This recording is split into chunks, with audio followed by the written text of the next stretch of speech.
Bienvenidos a nuestro vídeo especial sobre el buque de guerra más grande de América Latina, el PHM Atlántico. Recientemente, tuvimos la oportunidad única de visitar el barco mientras estaba atracado en el puerto de Cabedelo, en Paraíba, donde estaba abierto al público. El PHM Atlántico, originalmente conocido como HMS Ocean, fue adquirido por la Armada de Brasil por $118 millones. En una ceremonia formal celebrada el 27 de marzo, la reina Isabel II desmanteló el Ocean. Posteriormente, el 29 de junio, el barco fue trasladado a la base naval HMNB Devonport, marcando el inicio de su andadura como PHM Atlántico bajo bandera brasileña. Con más de 200 metros de eslora y un tonelaje impresionante, el PHM Atlántico es una verdadera maravilla de la ingeniería naval.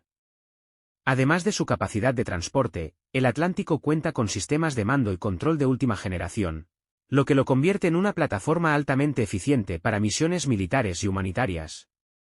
El PHM Atlántico es capaz de llevar a cabo una amplia gama de operaciones, desde proyección de poder naval hasta misiones de asistencia humanitaria. Puede transportar hasta 18 helicópteros y drones, ampliando su capacidad de respuesta y vigilancia en diferentes situaciones.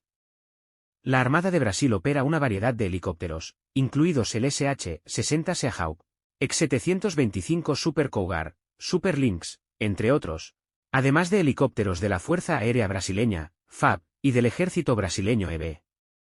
Además, en 2022, la Armada de Brasil celebró un contrato con Babcock International para el mantenimiento continuo del Atlántico. Esta asociación garantiza que el barco mantenga su rendimiento y operatividad en niveles óptimos, asegurando su contribución continua a las operaciones navales y la defensa de Brasil. El PHM Atlántico es mucho más que un simple buque de guerra.